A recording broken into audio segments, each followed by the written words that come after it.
کسی گھر میں یا کسی محلے میں قرآن پاک اللہ تعالیٰ کی کتاب کو سمجھنے کے لیے، سیکھنے کے لیے لوگوں کا جمع ہونا، سیکھنا سکھانا ایک بہت بڑی عبادت ہے۔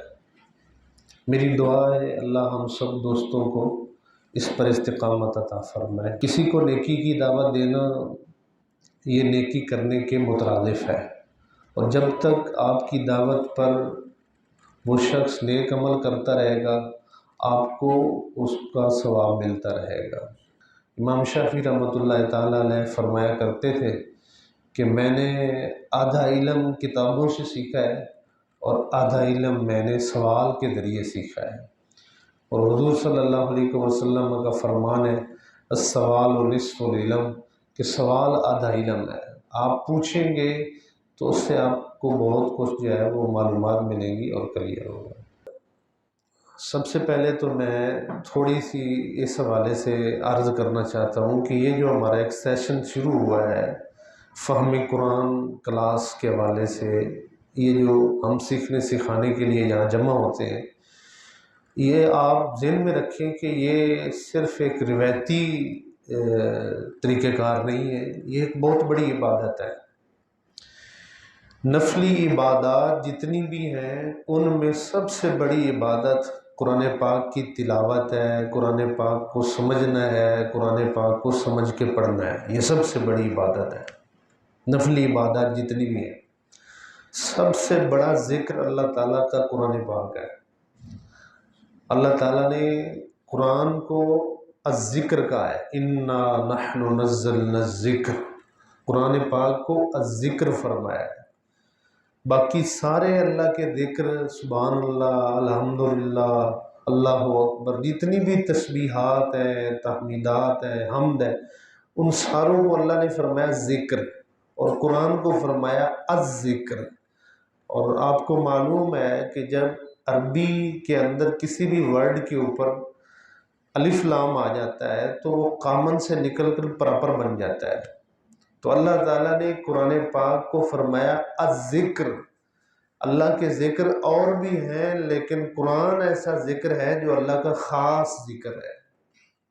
جو قرآن کی تلاوت کرتا ہے، سنتا ہے، پڑھتا ہے، سمجھتا ہے، اس مجلس میں بیٹھتا ہے، بے شک اس کی زبان خاموش ہے لیکن اللہ تعالیٰ اس کے نامہ مال میں اللہ کا ذکر کرنے کی نیکی اور عبادت کا ثواب لکھا جا رہا ہے۔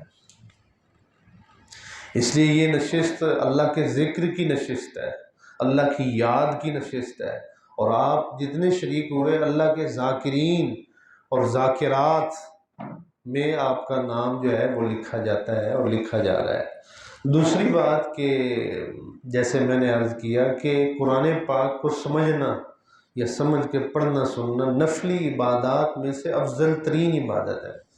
ایک حدیث پاک کا مفہوم ہے جو کہ سنن ترمذی میں آئی ہے، ہم لوگ اکثر گھروں میں نفل پڑھتے ہیں، نفلی عبادات کرتے ہیں، تو رسول اللہ صلی اللہ علیہ وسلم نے ارشاد فرمایا اگر کوئی شخص ایک آیت قرآن پاک کی سمجھ کے پڑھتا ہے یا سمجھ کے سیکھتا ہے، خیر لک من ان تصلی مئۃ رکعۃ، 100 رکعات نفل نماز پڑھنے سے زیادہ اللہ تعالیٰ اس کو ایک آیت سمجھنے کا ثواب عطا فرماتا ہے۔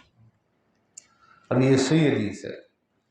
اب تھوڑا سا اس حدیث پاک پر غور کریں، 100 رکعات نفل پڑھنے میں کتنا ٹائم لگتا ہے؟ کبھی آپ ایکسپیرینس کر کے دیکھیں کہ ایک ہی وقت میں آپ 100 رکعت پڑھیں، 4 رکعت کر کے پڑھ لیں، 2 رکعت کر کے پڑھ لیں، کتنا ٹائم لگتا ہے؟ لیکن ایک آیت قرآن پاک کی سمجھنے پہ کتنا وقت لگتا ہے؟ بے شک 2 منٹ لگے، 5 منٹ لگے، وہ 2 منٹ 5 منٹ 100 رکعت نفل پڑھنے سے اللہ کے نزدیک زیادہ ثواب ہے۔ اور پھر دوسرا حدیث پاک پہ ذرا غور کریں، جب آپ 100 رکعت نفل پڑھیں گے تو ہر رکعت میں سورۃ فاتحہ پڑھتے ہیں، ہر رکعت میں سورۃ فاتحہ پڑھتے ہیں کہ نہیں پڑھتے؟ اور سورۃ فاتحہ میں کتنی آیات ہیں؟ 7 آیات ہیں۔ سورۃ فاتحہ میں 7 آیات ہیں۔ ہر رکعت میں سورۃ فاتحہ پڑھیں گے اور پھر سورت فاتحہ کے بعد کوئی سورت بھی پڑھیں گے، تو کم از کم چھوٹی سورت بھی پڑھیں، سورت اخلاص ہی پڑھ لیں۔ تو سورت اخلاص میں کتنی آیات ہیں؟ 4 آیات ہیں، تو 7 اور 4 کتنی ہوگی؟ 11۔ چلو 10 بھی کر لیں، ہر رکعت میں آپ 10 آیتیں پڑھیں گے۔ اب 10 کو ملٹی پلائی کریں 100 کے ساتھ، 100 کے ساتھ، تو کتنی آیتیں بن گئی؟ 1000۔ حدیث پاک پر غور کرنے سے ہمیں معلوم ہوا کہ آپ صلی اللہ علیہ وسلم کے فرمان کا مفہوم یہ ہے کہ 1000 آیات بغیر سمجھ کے پڑھنا اللہ تعالیٰ کے نزدیک اس کا ثواب کم ہے۔ قرآن پاک کی 1 آیت سمجھ کے پڑھنے کا ثواب 1000 آیت کی تلاوت سے بھی زیادہ ہے۔ اتنا بڑا ثواب، اتنی بڑی فضیلت۔ ایک حدیث پاک میں رسول اللہ صلی اللہ علیہ وسلم نے ارشاد فرمایا کہ کچھ لوگ ذکر کرتے رہتے ہیں، دعائیں کرتے رہتے ہیں، یا اللہ مجھے یہ دے دے، میرا یہ کام کر دے، میری یہ پریشانی دور کر۔ اور کچھ لوگ ایسے ہیں کہ وہ زیادہ سے زیادہ وقت اللہ کی کتاب سمجھنے پہ لگاتے ہیں۔ اللہ کو یہ عمل اتنا پسند ہے کہ اس کی کتاب کو لوگ سمجھیں، پڑھیں۔ اللہ تعالیٰ جو اللہ کی کتاب کو سمجھنے پڑھنے میں وقت لگا رہے ہوتے ہیں، بیٹھے ہوتے ہیں، ٹائم لگا رہے ہوتے ہیں، جو لوگ دعائیں کر رہے ہیں پتہ نہیں ان کی دعا قبول ہوگی کہ نہیں، لیکن جو اللہ کی کتاب کو سمجھنے پڑھنے پہ وقت لگا رہے ہیں، اللہ تعالیٰ ان لوگوں کو، ان لوگوں نے جو دعائیں کی ہیں وہ دعائیں بھی ان کے حق میں قبول فرماتا ہے، اور اس کے علاوہ بھی بہت کچھ عطا فرماتا ہے۔ یہ برکت ہے اس عمل کی۔ عام طور پر لوگ سمجھتے ہیں، خواتین و حضرات اکثر، کہ میں تو اب اتنی عمر ہو گئی ہے، اب قرآن پاک سمجھنا، دین سیکھنا یہ میرے لیے مشکل ہے، اتنی یادداشت بھی نہیں، میموری بھی نہیں ہے، یاد نہیں رہتا، بھول جاتا ہوں، وقت بھی نہیں ہے، یہ ہے فلاں ہے۔ اب یہ نوجوان لوگوں کا کام ہے سمجھ، ایسی بات نہیں ہے۔ اللہ تعالیٰ نے قرآن پاک میں ارشاد فرمایا وَلَقَدْ يَسَّرْنَا الْقُرْآنَ لِلذِّكْرِ فَهَلْ مِن مُدَّكِرٍ، ہم نے قرآن کو سمجھنے کے لیے آسان بنا دیا ہے، تو کیا تم میں کوئی ہے جو اس کو سمجھنے والا ہے؟ اللہ فرماتا ہے میری کتاب سمجھنے کے لیے آسان ہے، اتنی آسان ہے، اتنی آسان ہے۔ آپ روزمرہ کی جتنی چیزیں ہیں، دینی چیزیں، مسائل ہیں، آپ قرآن کو ٹرانسلیشن کے ساتھ پڑھیں، انگلش ٹرانسلیشن میں پڑھ لیں، اردو ٹرانسلیشن میں پڑھ لیں، آپ کو عام فام سمجھ آئے گی، زیادہ تفسیر میں ڈیپتھ میں نہ جائیں۔ اللہ نے آسان بنایا ہے اس کام کو قرآن پاک۔ اور ویسے بھی آپ کو لطف کی بات بتاؤں، عام طور پہ آپ نے سنا ہے کہ نماز الصلاۃ معراج المومنین، نماز مومنوں کی معراج ہے، یعنی کہ نماز جب بندہ پڑھتا ہے تو وہ اللہ تعالیٰ سے باتیں کر رہا ہوتا ہے۔ حضرت علی رضی اللہ تعالیٰ عنہ ارشاد فرماتے ہیں جب بندہ نماز پڑھتا ہے تو وہ اللہ سے باتیں کر رہا ہوتا ہے، جب بندہ قرآن پڑھتا ہے سمجھ کے تو اللہ اس سے باتیں کر رہا ہوتا ہے۔ حضرت علی فرمایا کرتے تھے کہ میرا دل کرتا ہے نا جب کہ میں اللہ سے باتیں کروں تو میں نماز شروع کر دیتا ہوں، اور جب میرا دل کرتا ہے کہ اللہ میرے سے باتیں کرے تو میں قرآن پڑھنا شروع کر دیتا ہوں۔ اتنا بڑا یہ ایک عمل ہے، اور آپ یقین کریں کہ اس کی برکت، قرآن پڑھنا، سمجھنا، اور اس کے لیے اپنی کسی گھر جانا، کسی مسجد جانا، کسی پوائنٹ پہ جانا کہ میں قرآن پڑھنے جا رہا ہوں، سیکھنے جا رہا ہوں، سمجھنے جا رہا ہوں، چاہے وہ خاتون ہے چاہے وہ میل ہے، اللہ تعالیٰ اس کی اس نیت، جب اس نے یہ نیت کر لی نا کہ آج میں نے 2 بجے فلاں گھر میں جا کے قرآن پاک کے بارے میں درس لینا ہے، اس کا فہم حاصل کرنا ہے، جب اس نے نیت کر لی، اس قرآن پاک کتاب اللہ کی یہ برکت ہے، نیت کے ساتھ ہی اس کے نام و اعمال میں ثواب لکھنا شروع کر دیا جاتا ہے۔ پھر نیت کے بعد پھر آنا، ایک ایک قدم پر نیکیاں، گناہوں کا مٹنا، ماضی کے گناہوں کا کفارہ، پریشانیوں کا دور ہونا، جتنی دیر یہاں بیٹھا اللہ کی رحمت کے سائے میں، فرشتے اس کے لیے مغفرت کی دعائیں کرتے ہیں۔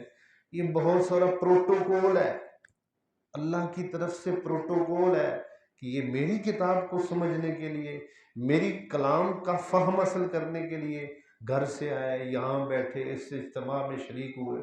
اس کی بڑی برکات ہے، نہ صرف آپ کی زندگی، انڈیویجول زندگی پر، بلکہ گھر میں، محلے میں، گلیوں میں، پورے پہ اللہ تعالیٰ کی برکات اور اس کی رحمت کا نزول ہوتا ہے۔ آپ سمپل سی میں ایک مثال دیتا ہوں کہ قرآن پاک کی برکت نہ صرف انسان کی زندگی میں آتی ہے، اس کی زندگی کے میٹرز میں اس کی برکت شامل حال ہوتی ہے، بلکہ جس جگہ پہ وہ بیٹھا اس جگہ پہ بھی برکت، جس وقت میں وہ آیا اس وقت میں بھی برکت ہوتی ہے۔ یہ کام جو عثمان بھائی نے شروع کیا ہے، یہ میں سمجھتا ہوں یہ ان کی فیملی اور یہ اہل محلہ انتہائی خوش نصیب ہے کہ ہر ویک کے اینڈ پر سنڈے کو 1 گھنٹے کے لیے اللہ تعالیٰ کی کتاب کو سمجھنے کے لیے یہاں لوگ جمع ہوں گے۔ اس کی برکت آنے والوں کی زندگیوں سے ہٹ کر اس جگہ پر، اس ماحول میں، اس فضا میں اور یہاں سب میں کیسے بڑھے گی۔ آپ دیکھیں قرآن پاک جس وقت لیلۃ القدر 12 مہینوں میں سب سے افضل رات کون سی ہے؟ لیلۃ القدر۔ بڑی بڑی راتیں فضیلت والی ہیں، لیکن سب سے افضل رات کون سی ہے؟ لیلۃ القدر۔ کیوں؟ قرآن پاک میں ہمیں اس سوال کا جواب ملتا ہے، انا انزلناہ فی لیلۃ القدر وما ادراک ما لیلۃ القدر لیلۃ القدر خیر من الف شہر۔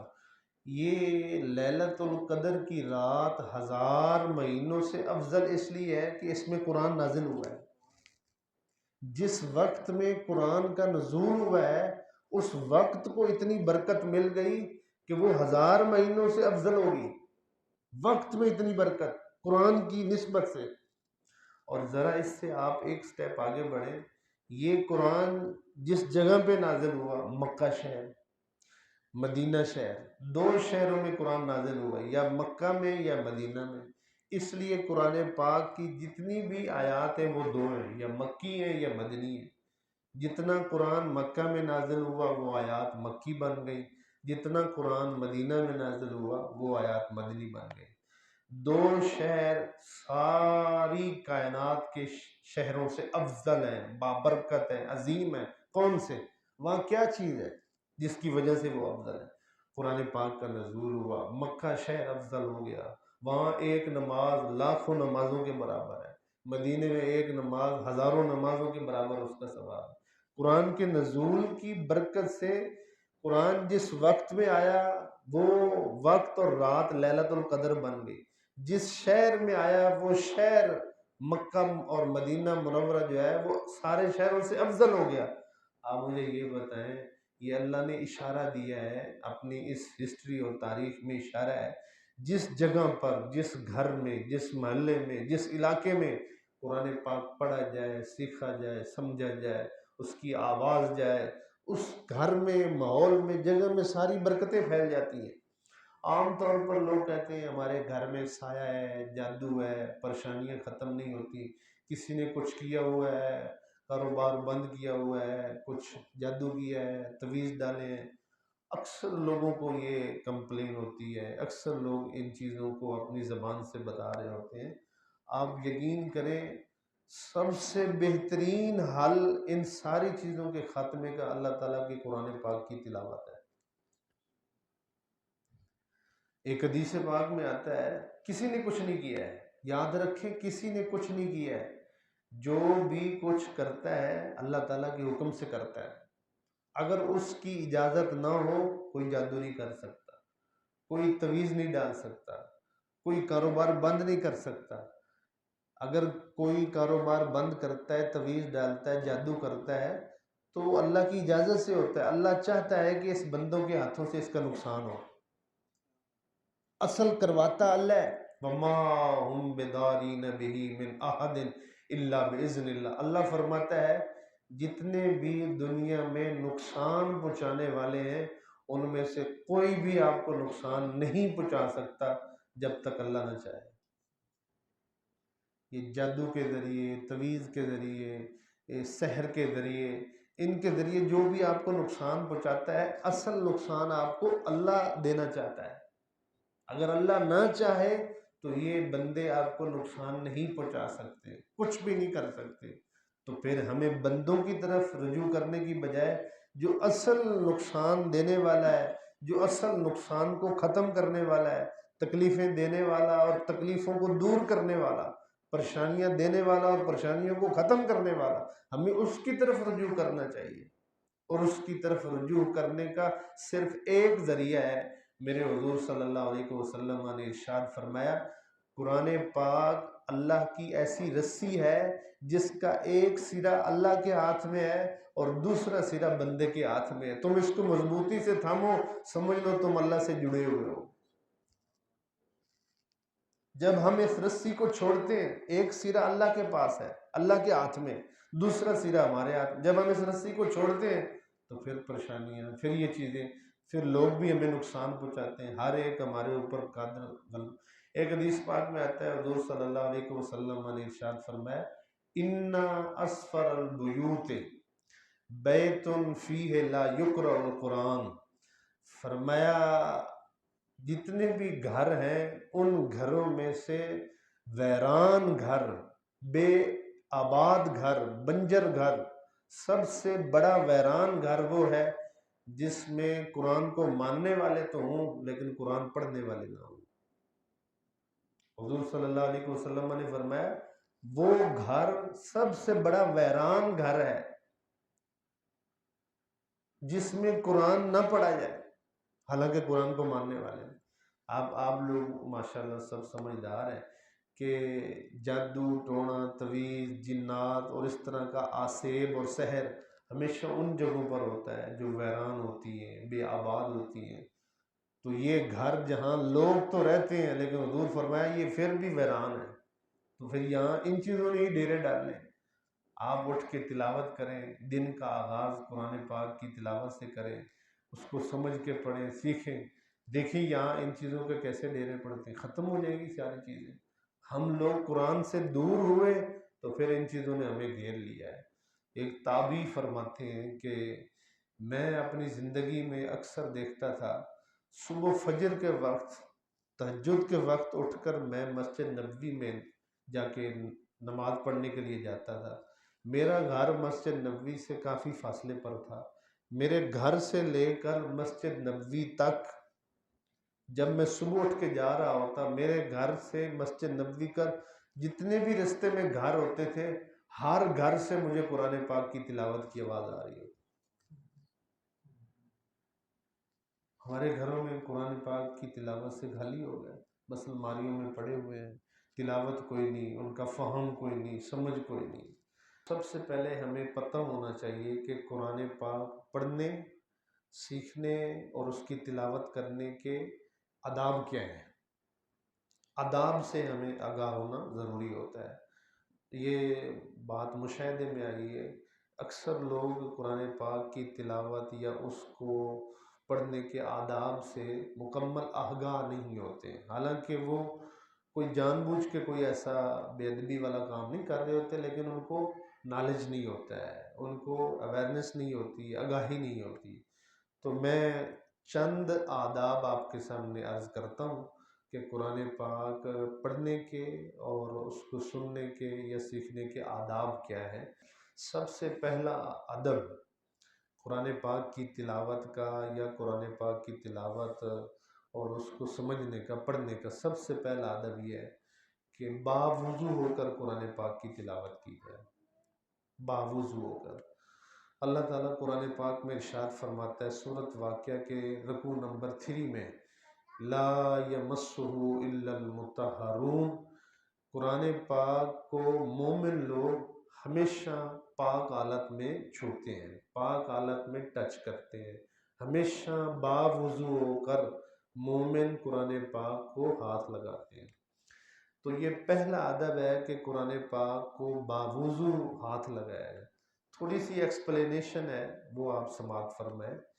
اگر آپ زبانی قرآن مجید کی تلاوت کرنا چاہ رہے ہیں، زبانی پڑھنا چاہ رہے ہیں، تو بغیر وضو کے بھی آپ پڑھ سکتے ہیں، بغیر وضو کے بھی زبانی آپ قرآن پاک کو پڑھ سکتے ہیں، تلاوت کر سکتے ہیں۔ کوئی سورت، کوئی رکوع، کوئی آیات آپ کو یاد ہے تو آپ اس کی زبانی تلاوت کرنا چاہتے ہیں تو اس کے لیے بغیر وضو کے بھی تلاوت کر سکتے ہیں. وضو کر کے کریں تو سبحان اللہ، اس کا تو ثواب زیادہ ہے، وہ اور افضل بھی ہے. اسی طرح جب آپ موبائل سے قرآن پاک پڑھ رہے ہوتے ہیں تو اس وقت بھی آپ بغیر وضو کے قرآن پڑھ سکتے ہیں، لیکن جو قرآن پاک اوپن ہوا ہے آپ کی موبائل کی سکرین پر، تو اس جب سکرین پر قرآن پاک اوپن ہو تو اس سکرین پر آپ ہاتھ نہیں لگا سکتے. یہ ذہن میں رکھنا ہے. بغیر وضو کے قرآن پاک کو نہیں پڑھنا چاہیے، نہیں ہاتھ لگانا چاہیے. لیکن زبانی اگر تلاوت کر رہے ہیں، بغیر ہاتھ لگائے تلاوت کر رہے ہیں، تو پھر وضو کے بغیر بھی آپ کر سکتے ہیں. افضل تو وہی ہے، زیادہ ثواب تو اسی میں ہے کہ آپ وضو کر کے کریں، زبانی بھی اگر پڑھ رہے ہیں. موبائل سے اگر آپ پڑھ رہے ہیں تو پھر آپ کوشش کریں کہ اگر باوضو ہو کے تلاوت کریں، باوضو ہو کے موبائل سے بھی پڑھیں. لیکن آپ موبائل پہ اگر کسی ایمرجنسی میں یا کسی وقت بھی آپ کو بغیر وضو کے بھی موبائل پہ پڑھنا پڑ گیا ہے تو اتنی اجازت ہے، اور یہ کنڈیشن ذہن میں رکھیں کہ موبائل سکرین کے اوپر ہاتھ نہ لگائیں. کوشش یہی ہونی چاہیے کہ میں باوضو ہو کے موبائل پہ بھی تلاوت کروں. لیکن ایک بات میں آپ سے یہ عرض کرتا جاؤں کہ ہمیشہ کوشش کریں کہ موبائل سے قرآن پاک پڑھنا بھی ثواب کا کام ہے، جائز ہے.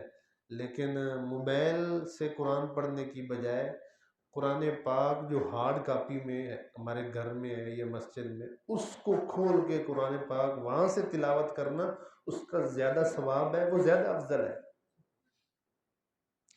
اس میں پرمیشن ہے کہ موبائل سے پڑھ سکتے ہیں، لیکن زیادہ ثواب ہارڈ کاپی میں جو قرآن ہے اس سے. کیوں؟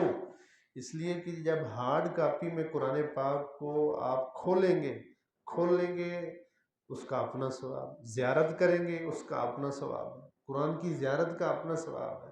اور قرآن کھول کے جب آپ قرآن کے پاس بیٹھے ہوتے ہیں تو آپ یہ سمجھیں کہ آپ اللہ کے پاس بیٹھے ہوئے ہیں. ثواب زیادہ ہے، فضیلت زیادہ ہے.